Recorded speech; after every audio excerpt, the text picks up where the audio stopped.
The advice and opinions expressed by the host of Autism Live and her guests are meant solely as suggestion and should not be in any way construed as child-specific advice. Any choices you make in determining your child's treatment are completely at your own discretion.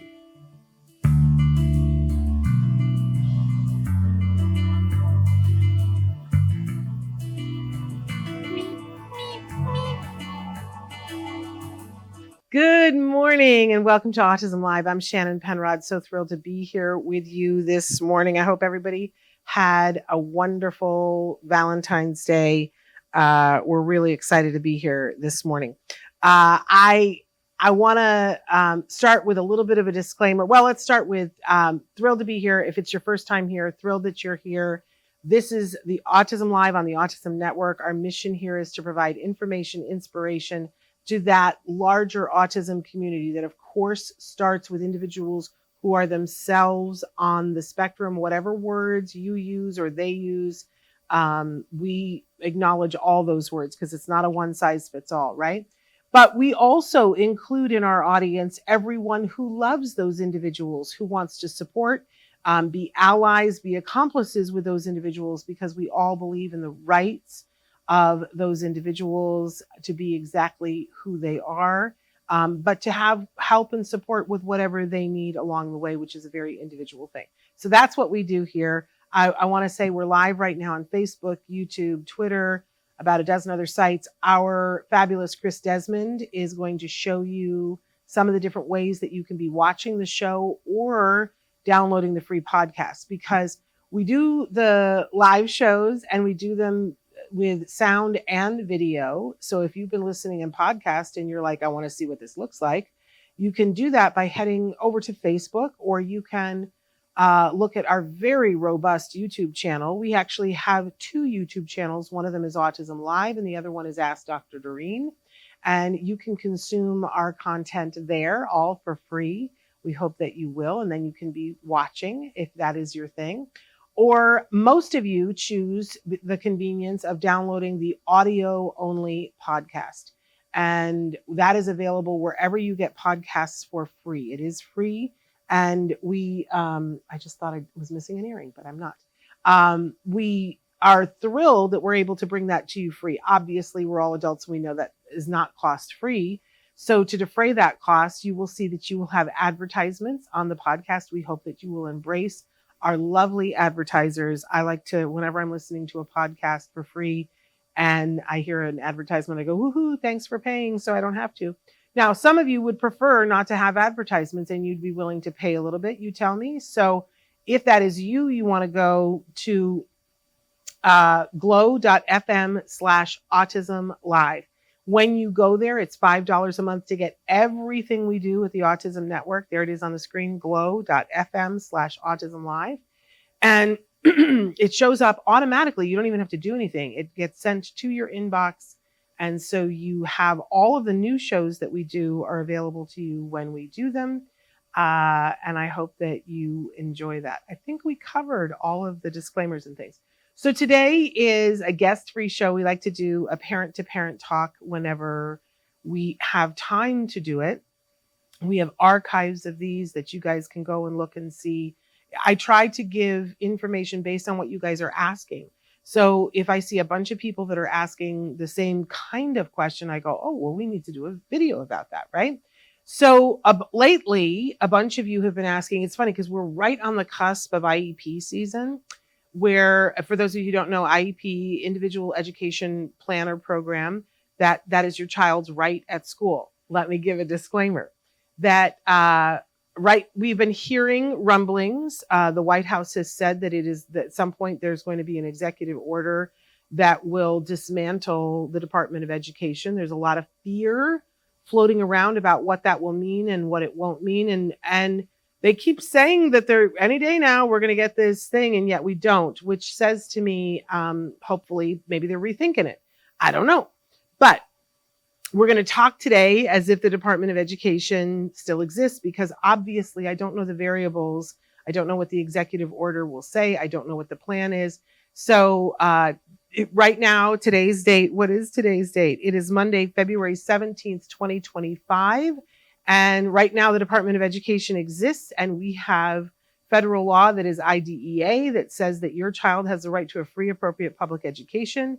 And that means that if they have a qualifying diagnosis, which autism is a qualifying diagnosis, that they are entitled to an IEP, that individual education plan, which really charts the course for not only how your child is educated, but how your child is handled, how your child is, and handled maybe isn't the right word, but how they cope with the challenges that your child might have, how they're helping your child to overcome the challenges.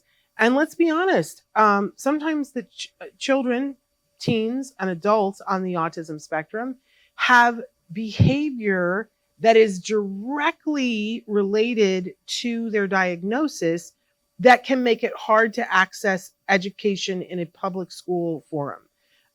Maybe they are stimming, which is a direct result of their diagnosis, and that makes it hard for the child next to them to learn. Just as an example, right? There are behaviors that they might engage in that could make it hard. Today, we're going to talk a little bit about what happens when you get a note home from school that your child has engaged in a behavior that is considered challenging behavior. I'm doing air quotes because we need to talk about what that may be at school. So what can you do when that happens? That is what we're talking about today. So feel free. Chat is open. If you have questions about that or anything else, please feel free to write in. So let's launch in here and see what we can get to. So I think, first of all, we have a disclaimer. No, maybe we don't. Okay, no disclaimer. Well, let me say a disclaimer then. Disclaimer is that this is not a one size fits all. And that challenging behaviors, there's a continuum, right? A spectrum, if you will, of what your child might engage in. And it is important to know your rights as a parent, and they are vast. Almost always, the way the law runs is in the favor of your child and in favor of you supporting your child, teen or adult, who is at school. But it's hard to know what your rights are all on your own. So I always like to say it's good to, whenever the thought occurs to you, I don't really know, it's good to consult with an advocate or a lawyer. I'm also, I think, going to give you a resource for later on, for a really good resource that right now, because there is a Department of Education exists, again, I don't know. I don't know what the future holds. But one of the best pieces of advice that I can give you, notes are going to come home. You're going to get an email. You're going to get a text message saying all kinds of things from school. And a lawyer once said to me this: document all communication in writing. It may be that you picked up at school and somebody came out and said, hey, by the way, Bobby got in trouble today because he kicked somebody. Really important that you document all communication in writing. It feels weird, but there are little tricks you can do to this so that it doesn't have to feel weird. But always follow it up with an email because you're documenting that the conversation happened. Try to do it same day, because if ever we have to have a paper chain, you've already got it. Just get in the habit. So for instance, I wrote a letter here just as an example. Dear Miss Feldspar, as per our conversation today after school, thank you for letting me know that Rosario had a meltdown at school today. Now you've documented it. And you're saying thank you. If you want to add some more information, I said, I really appreciate your insight, that you think the transition from playground to classroom isn't enough for Rosario. We look forward to hearing how giving her a longer transition time translates into being ready to learn. So now what I know is that there was a conversation today between mom or dad and Miss Feldspar. And Miss Feldspar said that Rosario had a meltdown today at school, and that the teacher thinks that it's the transition from playground to the classroom and that there needs to be something else. And the teacher has proposed that we do something give a longer transition, maybe a countdown. Maybe I could elucidate that in the thing, but now it's documented. Because I can't tell you the number of times that I've been in an IEP, either my son's or somebody else's, where parent says the teacher, well, we talked about doing this. And they go, I don't recall talking about that. Well, let's look at this email. I outlined it right here that what you said this. Now, what lawyers love about this is that if Mrs. Feldspar doesn't write back and say, well, that wasn't what we talked about. What we talked about is this, then it really becomes the story, right? If she doesn't in any way negate this, then this is what happened. We have a record of it. Really critical that you do that for really anything. So, if, I know it feels like, it feels kind of fakey. Okay, well, embrace it. And it doesn't have to, notice that I fed in compliments. Thank you. Because really that's what the teacher is going to see. Oh, she's thanking me. And she's saying that she liked my idea. Teachers don't think legally. I know I used to be one. They're not thinking, oh, I'm going to be sued down the road. It's the administrators who think that. And even with the administrators, you want to, as per our conversation, and somebody's going to pick up at some point and go, oh, they're legally crossing their T's and dotting their I. You don't have to worry about that. Just allow that to happen because you are crossing your T and dotting your I. It does make it easier down the road. Okay, let's move on to our next one. Always ask for 3 things. If a note comes home or they meet you at the school and they say something happened, anything happened at all, your first response, whether it's in writing or vocally, is these three things. What happened before the behavior? What did the behavior look like? And what happened in the 20 minutes after the behavior? Now, if you're smart and savvy and you watch the show, you know this is the ABCs of behavior, right? It's the antecedent, the behavior, and the consequence. I like to kind of reduce the jargon of that for school because if they don't tend to use those words, that's very ABA psychology kind of stuff. And I find that if we say to the school, what was the consequence of the behavior? They immediately go, oh, we didn't punish him, right? And that's not what you're asking. So I think this is the quickest way to do it. So I always say, well, what happened right before? I can remember them telling me that Jem did something. And I said, well, what happened right before? And they were like, what do you mean what happened before? Nothing happened before. Nothing happened before? He just out of the blue kicked a kid? Yeah. No. No, that didn't happen. There were all kinds of things happening before. Like, what was the teaching that was happening? Where was he sitting? What had you just come from? Was there a transit? Like, nothing happens with nothing, right? So what happened before? And if they don't know what happened before, don't be disquieted by that. That is going to help you in the long run. But ask them so when they did that, what did that look like? You really want to drill down on, did they spit? Did they hit? Did they, just say, so what did the behavior look like? But here's the key. What happened in the 20 minutes after the behavior? Just ask them, what happened in the 20 minutes after the behavior? That's going to befuddle them a little bit because they don't think like this. But you want to know, did they get a timeout? Did they go to the principal's office? Were they in a ball in the sensory pod? Like, what happened in the 20 minutes after? That's going to be really key because that was the consequence of the behavior. Oh my gosh, there was a teacher. Oh God, you guys. I don't even remember her name. My son wasn't in her classroom, long enough for me to remember her name. But she had way too many kids in her classroom. Let's start there. It was unconscionable how many kids were in her classroom. And there wasn't enough room for all of the desks in the classroom. It was just insane.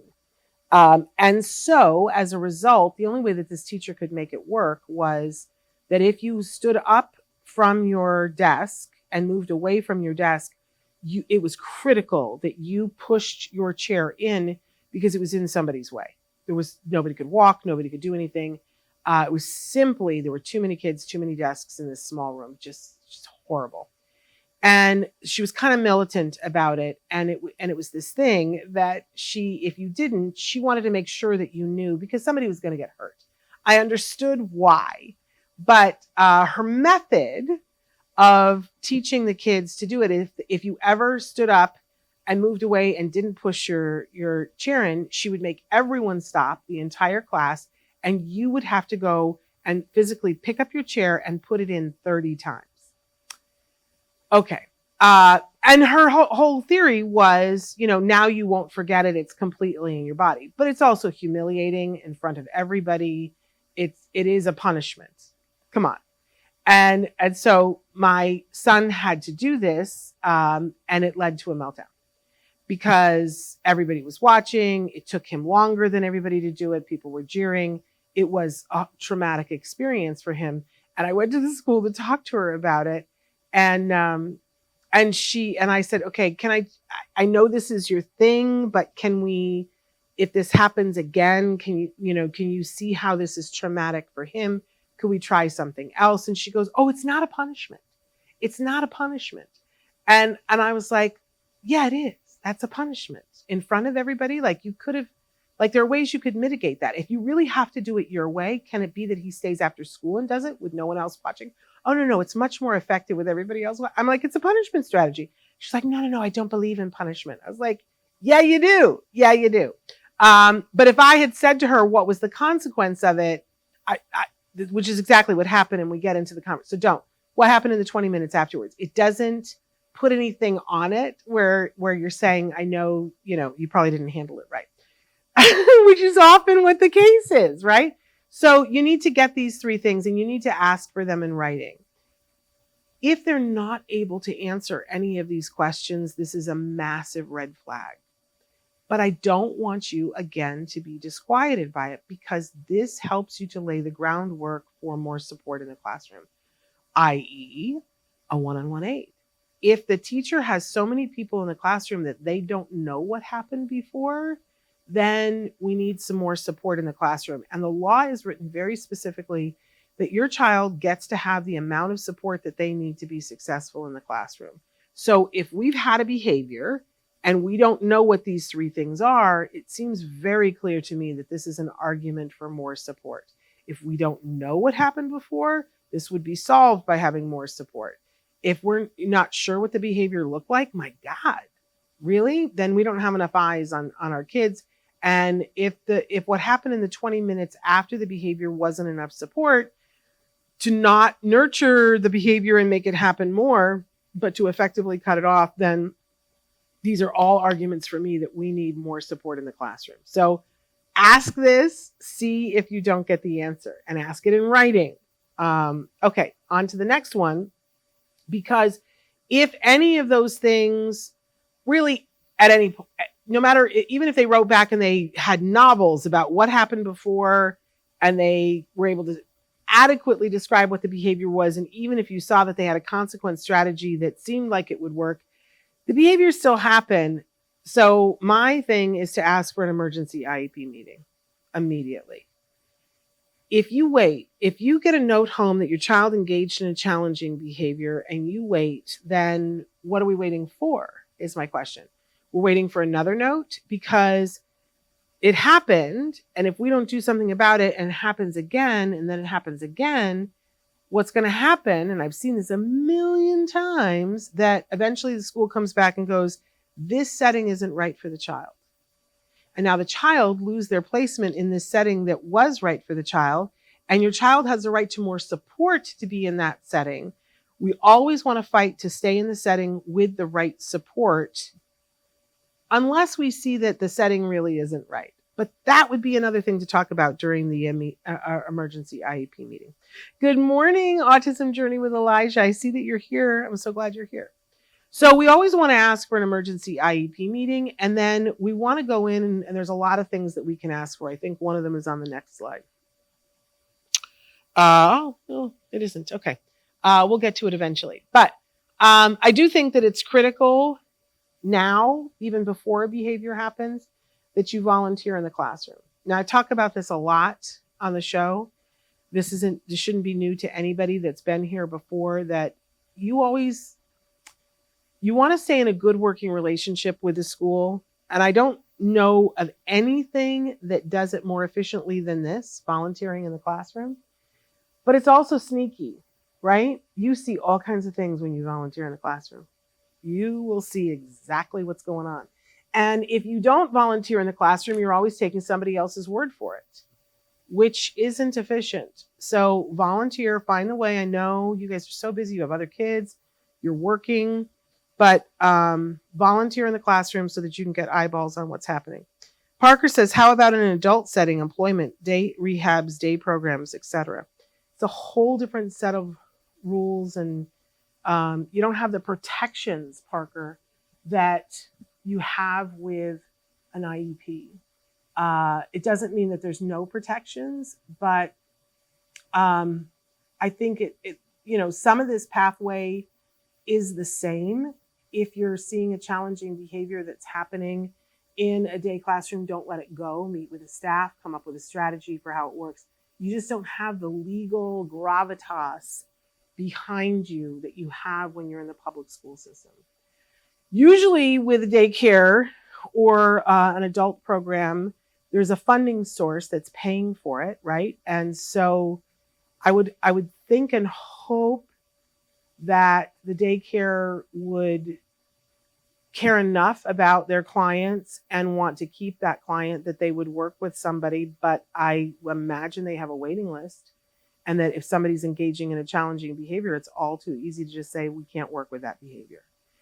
But you could follow some of this just knowing that you don't have the legal recourse. And I appreciate the question. I appreciate you being here, Parker. We've missed you. Okay, so volunteer in the classroom, even if in the beginning they don't let you be in the classroom and you have to volunteer someplace else, like I did. I always talk about that. They put me in the copy room first. Oh, I learned so much, you guys.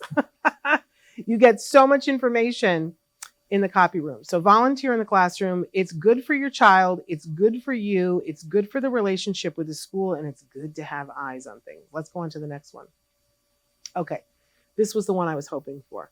So when you get to the IEP, your emergency IEP, one of the first things, if they have written home a note and said that the teen engaged in challenging behavior, this is what you want to ask for: an FBA. An FBA is a functional behavior assessment. It's usually done by the school psychologist, and it is looking at the behavior, why the behavior happened. And once we know why the behavior is happening, the function of the behavior, then there's all kinds of science about what the proper way to proceed is. Now, this is a little bit of a sticky wicket because not all schools are hip on the science of it. I will say that the skills program has a standalone program that has a BIP builder. And if you need it, get it for 1 month, but have them do the FBA. If they do the FBA, they'll get the function of the behavior. And once you have that, you can go into the skills BIP builder, put the function of the behavior, and quickly see what the correct interventions for that behavior, that function are. But you ask for the FBA, they're going to drag their feet and they're going to ask for 30 days to do it. I really don't have any advice about how to make that quicker. But if it is something that is a safety issue, I 100% would say, while we're doing this for the safety of my child and everyone else in the classroom, I'd like to propose that we do a one-on-one aid during that period of time, just to make sure that everybody is safe. I would 100% ask for that. So here are the other two things that I want you to ask for when you do the FBA. I want you to ask them to please document that you will want to see when your child was observed and by whom. They're going to look at you and think that you're a control freak, and let them. And if they say, why do you want that? And you can say, I'm very interested to know what times of day it's happening.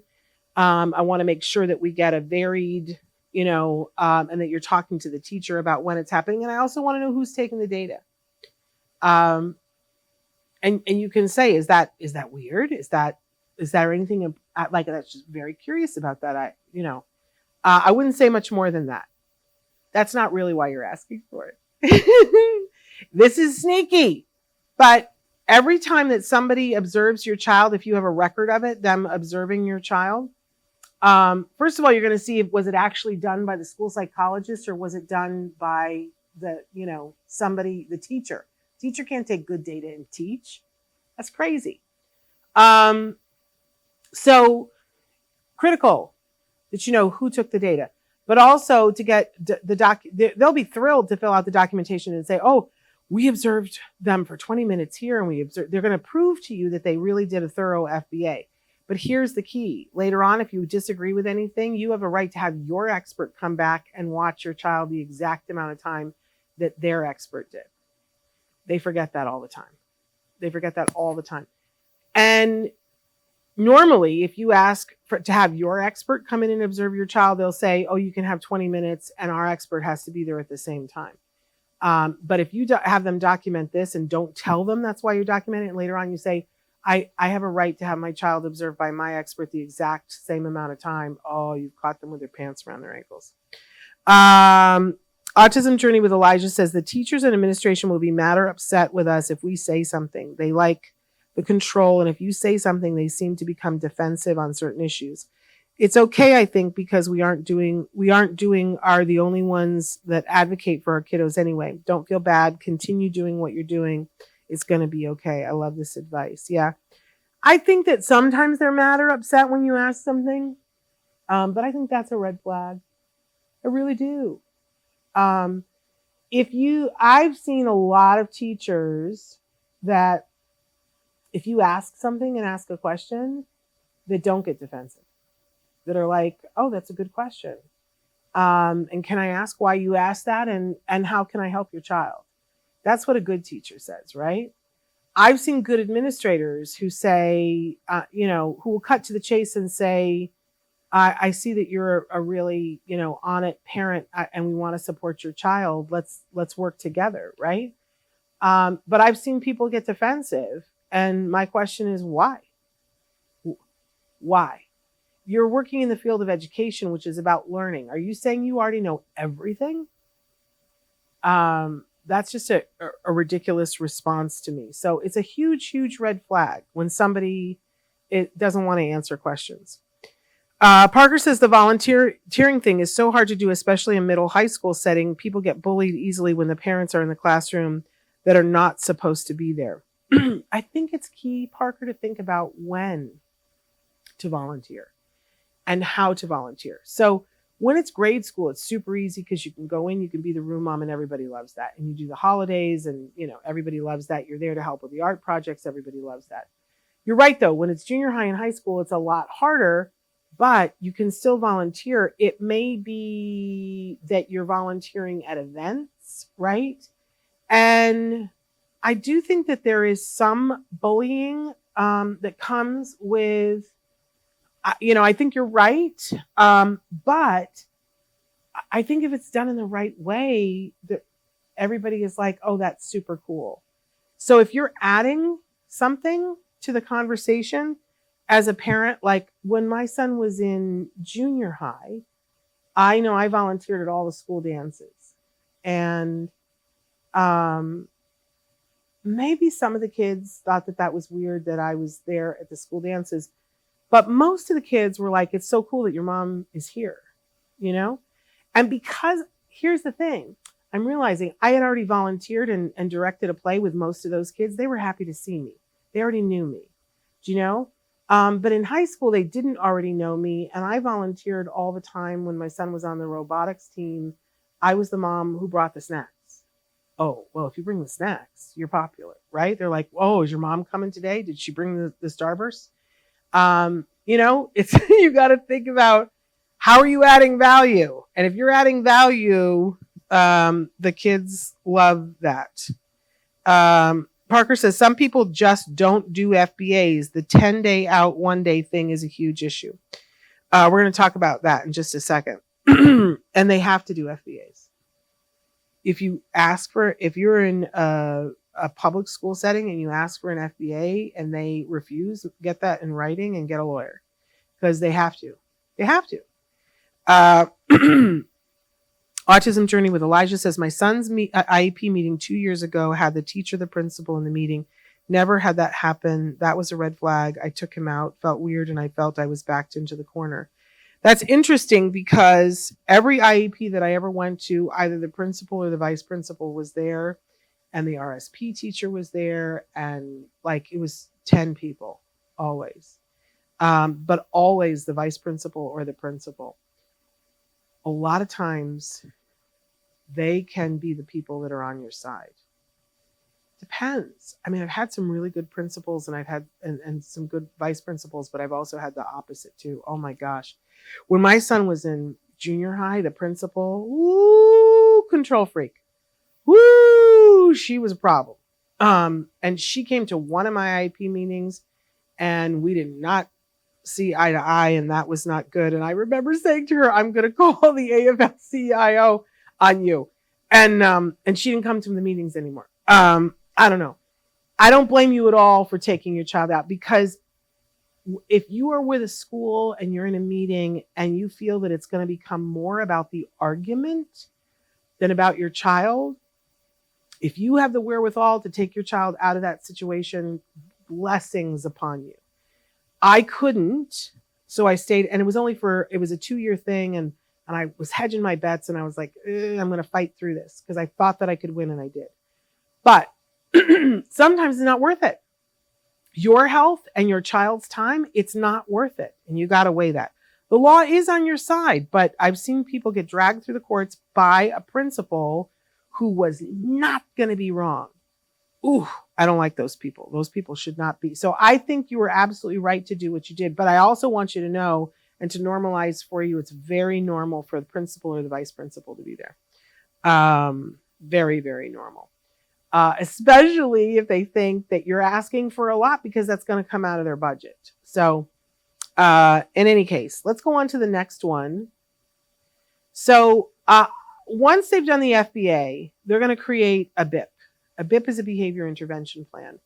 And I want all of you to be a part of creating that BIP. As I said, you can go into the skills program, pop the function of the behavior in and see what, it's a bunch of drop-down menus. It's very easy to use.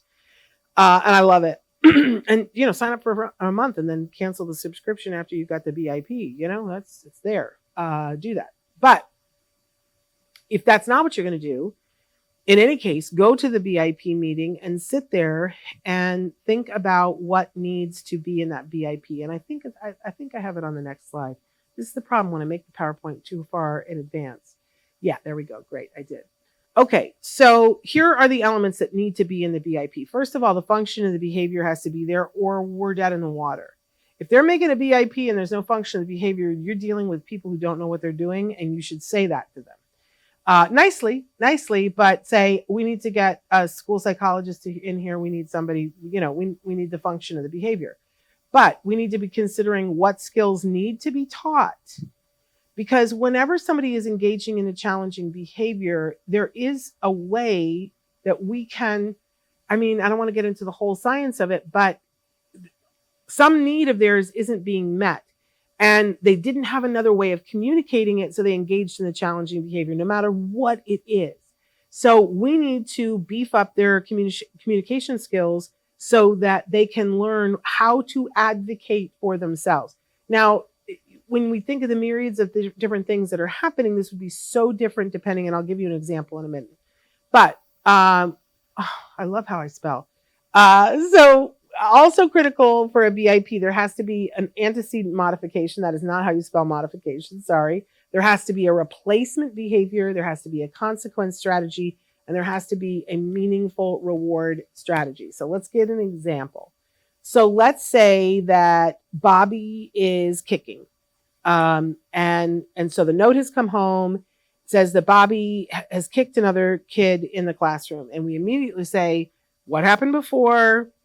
What did the behavior look like, and what happened in the 20 minutes afterwards? And what we hear back is what happened before is that they were coming in off the playground and the teacher really didn't see too much, but then your child kicked somebody else And that's what it looked like. They just, kicked them really quickly and then walked away. And what happened the 20 minutes afterwards is that they were given a timeout and they were sent back outside. Okay.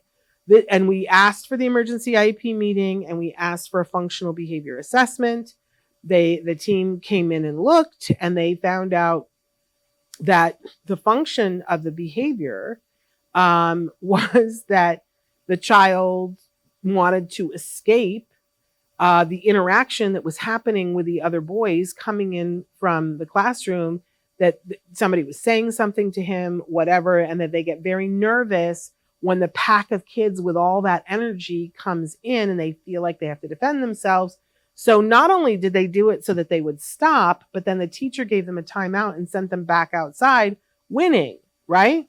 So that's the function of the behavior was escape, that they wanted to get away from that moment in time.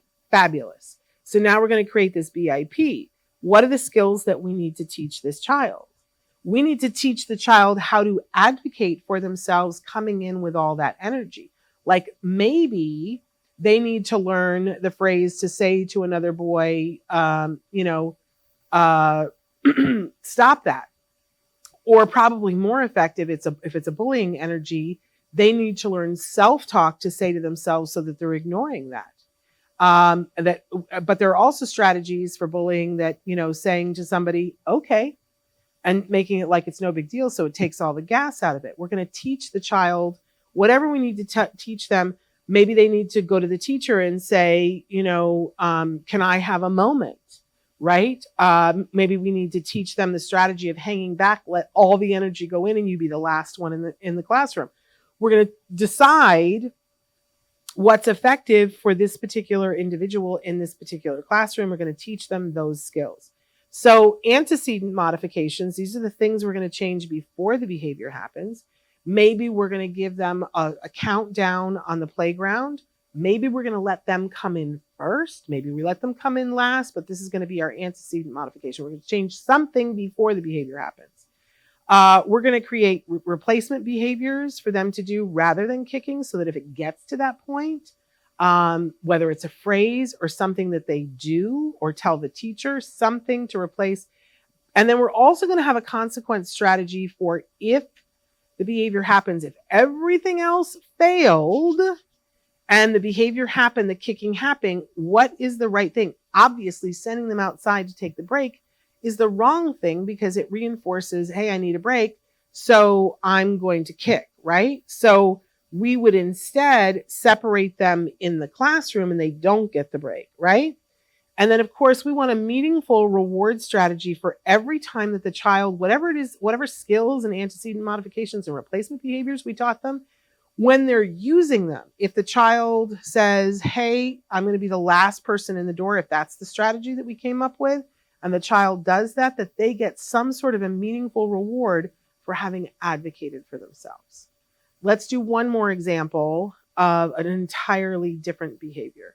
I don't know if somebody wants to write one in, or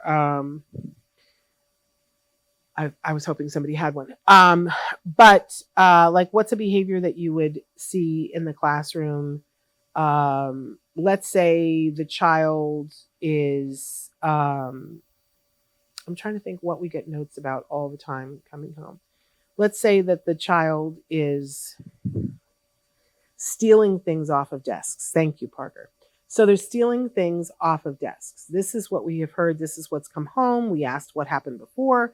We asked what did the behavior look like and what the consequence was. We had the IEP meeting. We asked for the function of the behavior. And what we discovered was the child liked those things and they wanted them for themselves. So they just helped themselves to them, right? So great. Now we have the function of the behavior. They want access to the thing. So we know what the function of the behavior is. What skills do we need to teach this child? Well, we need to teach them boundaries of this is mine, this is yours, that you don't touch other people's things, that if you want to ask, can I touch it? You can, and they say yes, that you can touch it, but you have to give it back, right? We have to teach them the skill of wanting from afar, right? How to appropriately ask, can I play with your toy? Can I borrow your pencil? So a lot of skills that we can teach here. So antecedent modifications, maybe what we come up with is that we ask everyone to anything that they're not using to keep in their desk, right? So that we're taking away some of the temptation. Maybe we move desks further away so that the arm can't reach to get it. And that anytime they're walking past the other desks, that they have support so that they're not grabbing things off other people's desks, right? Maybe we give them something to hold on to so that their hands are occupied so that they cannot pick somebody else's other thing. All kinds of things we can do with antecedent modifications. Replacement behaviors, again, that could be that I ask for something appropriately, right? And consequence strategies that if they take something off of somebody's desk, that, what do we come up with? That they have to immediately give it back. But there also might be other ramifications as well. Sometimes we'll do a response cost, which is a punishment strategy, right? That they lose access to something that hasn't been found to be really effective. It's what we all go to, but it hasn't been found to be really effective. But we want to come up with something as a result. If they take it, what happens? Maybe they lose the ability to ask for that toy. That's also a response cost, but they lose the ability to ask if they can borrow it for a day or an hour. But really key with this one, we come up with a meaningful reward strategy for every day that they don't take something, or every hour, depending on what it is, that they don't take something off of somebody's desk. Maybe they get a sticker, and when they get 4 stickers in a row, then they get access to the thing, right? There's all different ways to do this. So this is how we build a behavior intervention plan. Everybody has to agree to it, and then you have to implement it, and then see if it works. Okay, let's move on to the next one. Okay, the BIP must be attached to the IEP. If it isn't, there's a box on the IEP that says BIP attached. If it's checked, that BIP becomes part of the legal document that is the IEP. If it's not, it's not. So, and there's 3 questions as a parent that I want to know when we're doing the BIP and it's attached to the IEP. Who's going to carry it out? Who's responsible for this? Is it the teacher, the aide? Is it the playground attendant? Is it the vice principal? Who's carrying this out? And it could be 5 people, right? Who's going to report on if it's working? And how often are they going to report? Are they going to report every 2 weeks, every 3 weeks? This is important stuff. I would want to know that, and I want it attached to the IEP. Let's go on to the next one. By the way, when it is attached to the IEP, it's now part of the legal document. And if they don't follow the BIP, that's against the law. If they do any kind of a different strategy that wasn't agreed upon, ooh, lawyer. And listen, we have seen all kinds of, oh my gosh, the story years ago of the substitute teacher who zipped a 10-year-old into a duffel bag and transported them to the principal's office because of something that they were doing in the classroom. If there was a BIP and it didn't say zip the child, and I assure you, there is no BIP that says zip the child into a duffel. Oh my God. Sometimes, lawsuit. Oh yes, my friends. They just can't be doing this stuff. And people do some stupid stuff when they do not know what to do. That's why BIP is so critical for your child's safety. Okay, now we get into if the behavior causes suspension.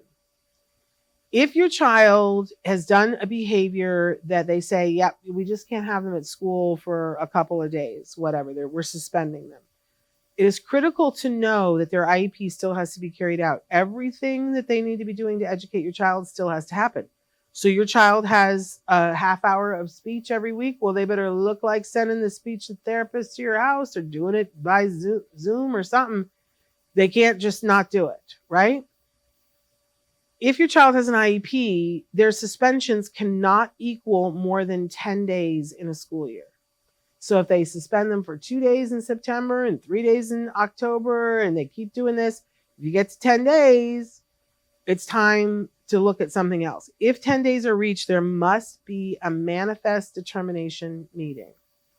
I always say manifest destiny, but it's manifest determination.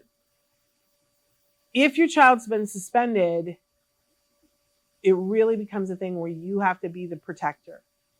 And you have to build your case. And if you're not, think again. Okay, let's go on to the next slide because we're going to talk about this. Here's the big question when you go to protect your child if they've been suspended. Is the challenging behavior a result of their disability? Because if you can make the case, and you do have to make the case, they're not going to make the case for you. If you can make the case that the challenging behavior was a direct result of their disability, they can't expel your child and they cannot remove them from that setting. Unless you agree to, legally, they cannot do it. What they have to do is give your child more support in that setting. But do I see this 3 times a week where a child is in a setting, a behavior happens, they do the manifest determination meeting, they move the child's setting, and now the child is in a more restrictive environment when if they had just paid for the one-to-one aid in the other setting, the child would have been okay. So, but you have to advocate or hire an advocate, and this is the question you have to answer.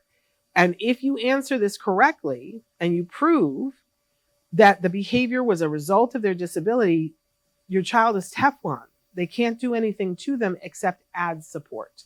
It makes the case really, really shut. What am I trying to say? It's done. Parker said a while ago, should the SRO be involved with this? I don't know what SRO stands for. In some levels, some behaviors involve law enforcement, like hitting staff, criminal charges being filed. I saw that happen once. And this is really where we're talking about right now, Parker, is that it's the kind of stuff where often law enforcement has been called. But whatever the behavior was, if your child picked up a chair and threw it at a teacher, you might find that law enforcement is called, right? But if we can go back and look at what happened before, what did the behavior look like and what happened in the 20 minutes afterwards, often we will find that there was a level of communication that could not happen, and that is why the child threw the chair. And if we find that, if it's because of their deficit for communication, boom, they can't be expelled. There should have been an aid there as an antecedent modification to talk them down and help them to communicate before they felt the need to throw the chair. So even if law enforcement is involved, Parker says that reminds me of stuff that happened in my high school days. I had problems with people stealing my seat at lunch. They had to get me a notebook to save my seat. With one time I came in late and nobody's stuff was there. I said, no stuff, no seat. I said a racial slur. Man, that wasn't pretty. And, and I don't know what PMG means. You guys, you're saying all these things that I don't know what and Rodney said totally inappropriate about the zipping in the duffel bag, I know.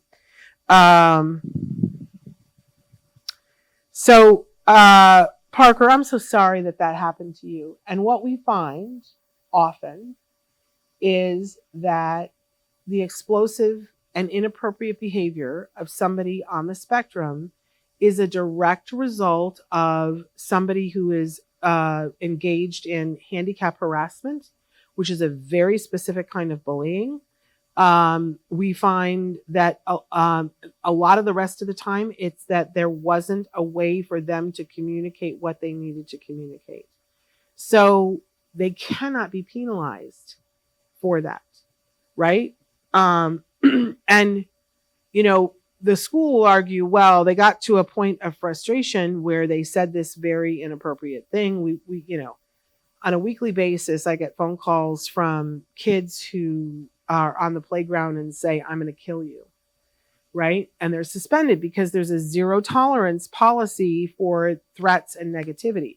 But if we go back to those first 3 questions, what happened before? A child doesn't just walk onto a playground and go, I'm going to kill you. That's not what happens, right? And if we can start to answer the question of what happened before, and if nobody knows what happened before, we don't have enough support on that playground. Parker says, is there any part of the IEP where suspensions aren't allowed to enforce? Again, suspension, your child can be suspended. However, their IEP, they still have to be educated, right?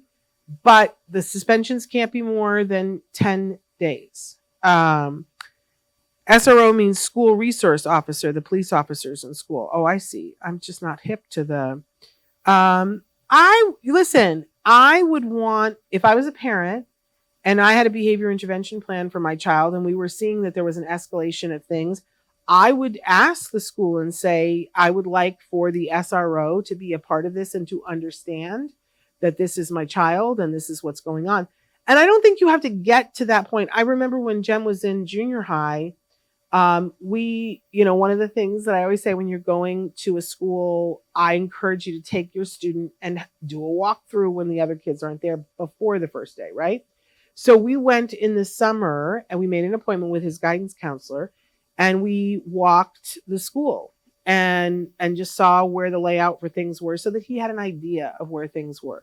And what was huge about that day was his guidance counselor gave him a card that he specifically had made. And he said, this is, and he had his signature on it. And he said, this is your get out of jail free card.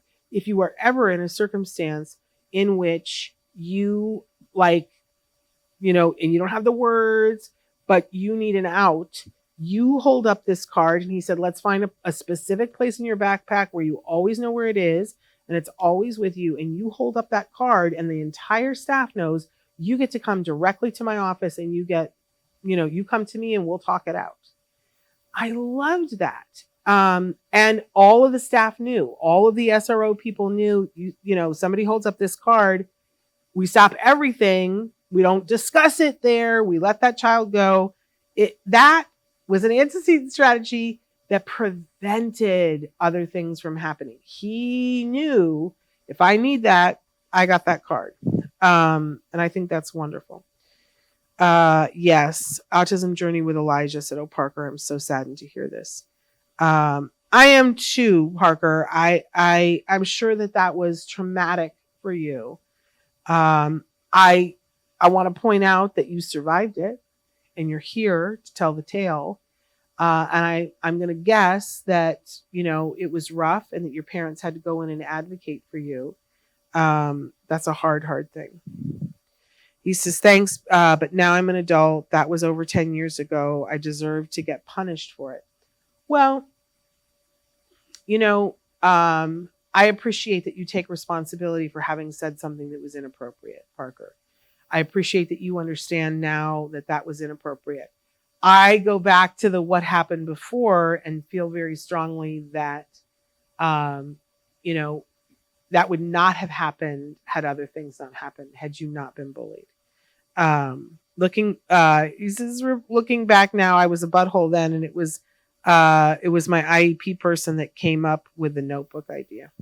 Well, but it sounds like the notebook thing didn't work, but that's what ended up happening. Did somebody take the notebook? I'm not sure I understand that part, but I'm sorry that happened to you. We got to go on to the next slide because we're running out of time here. If the school is asking for a change of placement at any point, I want to encourage you. You have the right. You don't have to, because sometimes the parent will say, yeah, I agree with you. This is the wrong placement. And then you go. But if there's any part of you that's like, nah, we're being railroaded here, you have the right to challenge the amount of support your child is getting in the current setting. Excuse me. If you have a one-to-one aide that's there and is working properly, 9/10 of this stuff wouldn't happen, right? But that may not be what's appropriate for your child. But everybody always asks me, how do you get to the one-to-one aide? Listen, if that's the amount of support that your child needs to be successful in this setting so that these kinds of things don't happen, then the law says that your child's entitled to it. So you can challenge the amount of support that your child is getting in the setting. If you have a really good aide who's trained and knows what they're doing, and you have from drop off to pick up and you're still having problems, yeah, maybe you should look at the placement. But if you don't already have that, you have the right to ask for more support. Okay. Do we have one more? I think we have more. Yeah. Okay. We have a couple of scenarios here. I will need you to full screen it because I can't see it. Okay. So the teacher is sending home notes saying Bobby is pushing his fellow classmates. When asked the 3 questions, the teacher is unclear what is happening.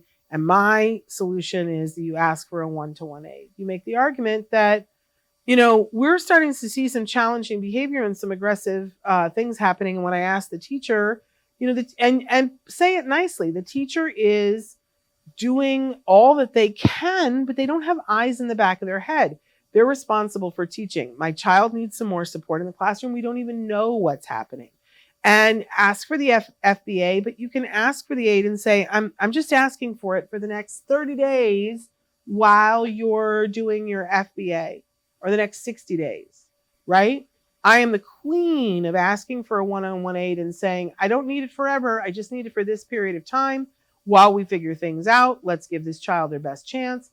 And then, there's no way to respond to that except okay. Because, especially if you're arguing for the safety of everybody, you go on record and say, I asked for a 1-on-1 aid and you refused it. And now anything that happens, they're liable, right? So they're much more willing to give the aid. And I'll tell you what happens. The aid comes in and everything gets better. And the teacher then starts to fight for the aid because it's so much easier for them to teach. And the teacher goes, yeah, it makes a difference. And then suddenly, you have the aid, the 1-on-1 aid now for 6 months until your child doesn't need it. Okay, let's go on to scenario number 2. Becky has been suspended for throwing a chair at the teacher. She has been suspended for 10 days and a manifest determination meeting has been scheduled. The 3 questions were asked and it is determined that Becky was being made fun of and the teacher did not intercede.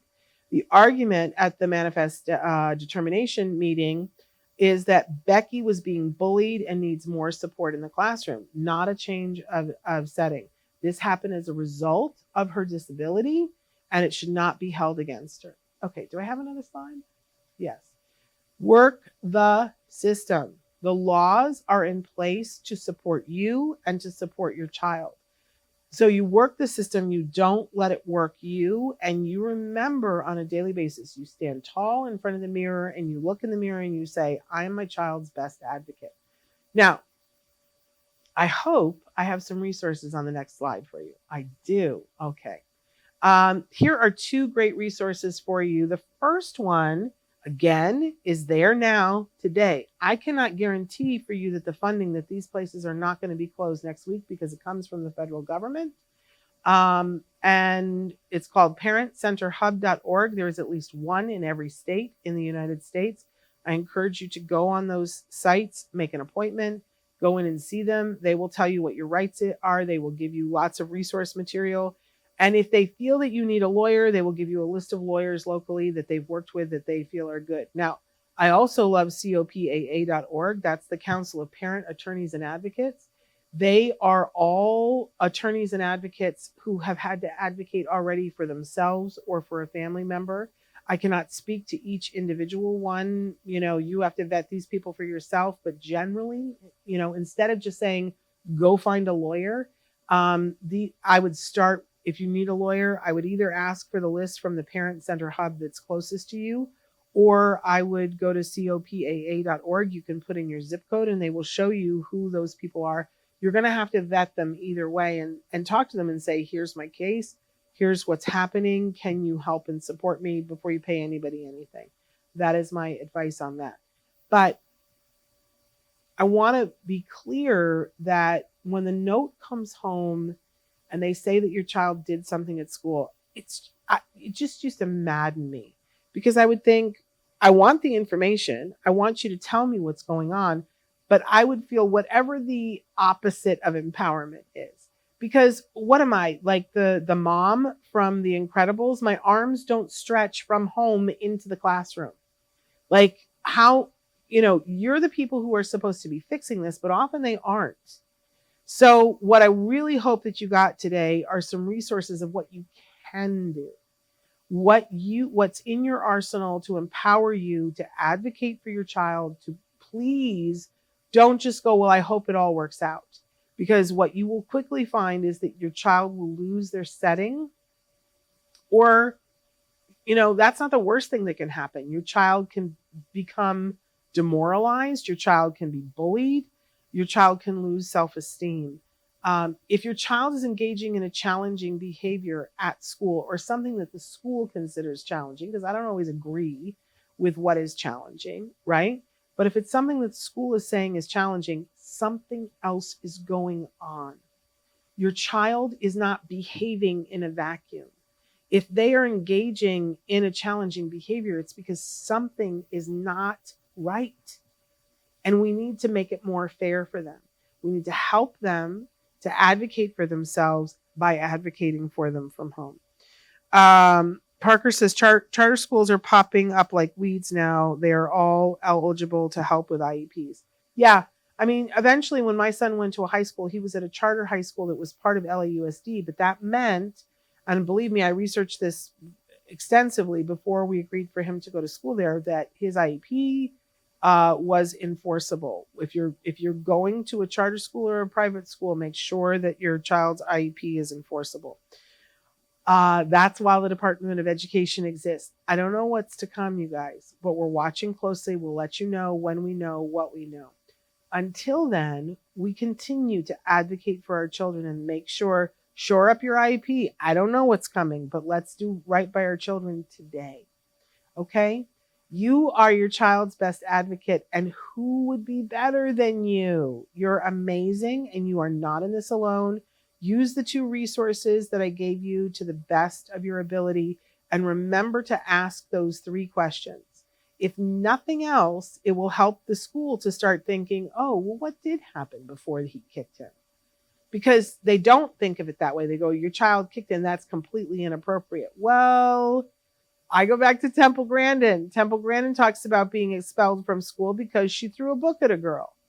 And what did I say to Temple? Well, what happened before Temple? Temple Grandin didn't just take a book and throw it at a girl for fun. That doesn't happen. And the girl had called her the R word. And what I love in the story is that when she got taken to the principal's office and the principal called her mother, the great Eustacia Cutler, and said, you need to come and get your daughter. She's been expelled because she threw a book at a girl's head. And what did Eustacia say? She goes, well, what happened before? Why did she do that? And when the principal said, because the girl called her the R word, Mom said, well, then the girl shouldn't have said that. And she defended Temple. Now, we shouldn't be throwing books at heads. Yeah, okay, whatever. But you shouldn't be calling people the R word either. And is she in the principal's office? Is she being expelled? Excuse me. And so Eustacia took her home and said, we're doing this at home, which goes right to Autism Journey with Elijah. Says, homeschool for us is the best policy. I agree. I would never go back to a public school. It's our preference, but I would struggle every day if I had to, rather than go back to public school and fight and fight and fight, because at the end of the day, you would not have any energy. Do you have a kid for your child because you're putting so much energy into fighting and fight the good fight? It's just a preference for each parent and family. And I got to tell you, I don't disagree with you, not a whit. I know that fighting and fighting and fighting with the school, I got sick. I literally got sick. So it is a choice for everybody. And I will be honest with you. I knew that homeschooling was not going to work for my son, just because I just knew it wasn't going to be what he needed. So I did fight. But I do think you're right, and that sometimes with some schools, it's not worth it. It just isn't worth it. But if you need to and you want to, the law is on your side to fight. But it is exhausting. It is exhausting. All right, you guys, that's all the time we have today. But it's great to be back. We are back with Ask Dr. Doreen tomorrow. Dr. Grambichet will be here. We're going to be talking about medically enhanced ABA, like how do we make sure that our child is healthy as possible so that they can learn as much. We'll talk about other things as well. Then we got a great guest on Wednesday. We have somebody who's going to, Maria Perrin, I believe her name is, from PPL, who's going to talk about person-driven, self-driven medical planning, about what is right for the individual. I think it's going to be really eye-opening for you guys. So all of that and much more this week. We got a lot coming as we prepare for April. So tune in and see what happens. We'll be back tomorrow. Until then, give your kiddos a hug from me and one for you too. Bye-bye for now.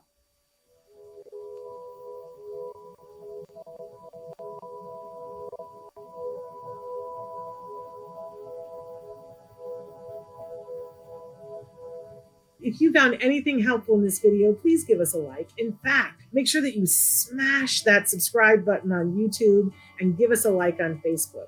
You can also follow us on Twitter and on Instagram for important updates.